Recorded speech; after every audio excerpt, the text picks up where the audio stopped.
ठूंडू कमरो इतिहास सत्य घटनाओं पर आधारित भाग 6 कुछ इस प्रकार से है कि जब कमरो की फौज की दोनों टुकड़ियां दियावकधार पहुंची और तब दोनों टुकड़ियां इकट्ठी मिल गईं और फिर अपनी बंदूकें भरने लगे और फिर 200 से 250 बंदूकों का फायर एक साथ खोल दिया। और तब एक जोरदार गर्जना हुई और तब 9 गांव मस्त भोज में हल्ला पड़ गया कि कोई दुश्मन हमला करने आ गया। और तब कांडो च्यूग और पूरे मस्त भोज के नौजवान अपने अपने हथियार लेकर झांखना की तरफ चल पड़े। और तब कमरो की फौज भी वहां पर पहुंच गई जिसका नेतृत्व रिठू कर रहा था। ठुंडुओं के नौजवानों की एक टुकड़ी वहां पर पहले से ही मौजूद थी जो संख्या में बहुत कम थे।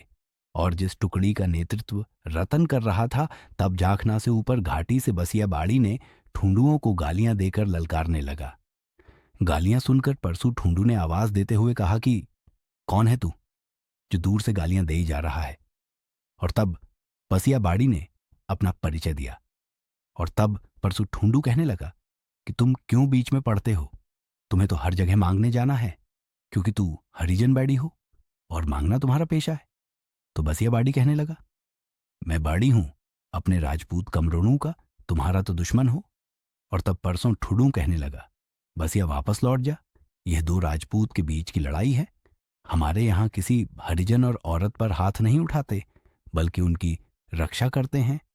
परंतु बसिया बाड़ी और गालियां निकालने लगा तो परसों ने कहा, बसिया तूने मुझे विवश कर दिया है।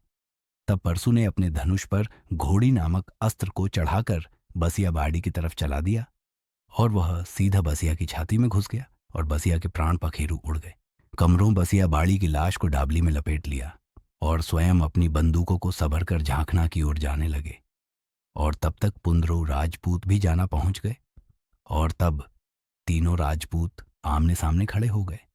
और तब ठूंडू और कमरो ने पुंद्रो राजपूत से कहा कि यह लड़ाई हम दोनों में है, आप केवल तमाशा देखें। और तो तीनों राजपूत ने इस युद्ध का एक नियम बनाया कि युद्ध में बंदूक नहीं चलेगी, धनुष नहीं चलेगा, केवल ढाल तलवार और डांगरा चलेगा। और डांगरी और तलवार का वार छाती से नीचे नहीं होना चाहिए। यह इस युद्ध का नियम बनाया गया।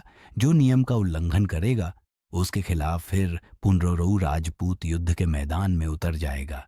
तब दोनों राजपूत ने इस पर अपनी सहमति जताई।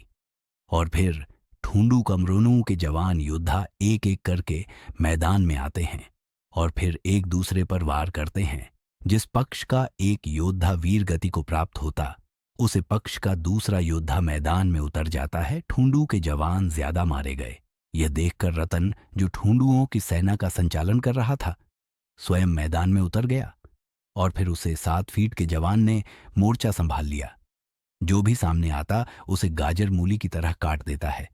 और तब उसने पल भर में ही लाशों की संख्या बराबर कर दी।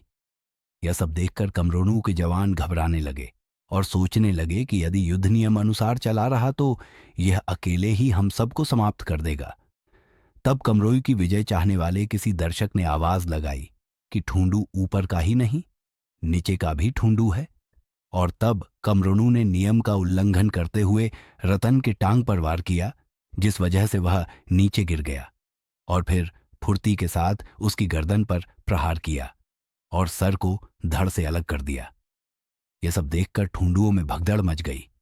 और तब पुंद्रोऊ राजपूत ने बीच में आकर कमरोई को फटकार लगाते हुए कहा कि तुम लोगों ने युद्ध के नियम का उल्लंघन किया है, या तो युद्ध समाप्त करो या फिर हमसे लड़ो। और तब कमरोनू ने अपनी गलती स्वीकार की और फिर कमरोऊ गांव में कर्ण के रूप में विजिट महाराज का पाठा लगाया गया और फिर युद्ध समाप्त हो गया। कर्ण लगाने से विजट महाराज का वह पुराना दोष भी समाप्त हो गया। आज भी जब विजट महाराज की पाठा छड़ी जब आती है तो पूरे गांव से अनाज कर्ण के रूप में दिया जाता है। अब दोनों राजपूत के बीच में दुश्मनी समाप्त है, दोनों को बीच में रिश्तेदारियां लग गई हैं। ये था इस कहानी का अंतिम भाग। आपको ये पूरी कहानी कैसी लगी? यदि अच्छी लगी हो तो मेरे चैनल को सब्सक्राइब जरूर करें ताकि मैं फिर अन्य कोई दिलचस्प कहानी लेकर आपको सुना सकूं। धन्यवाद।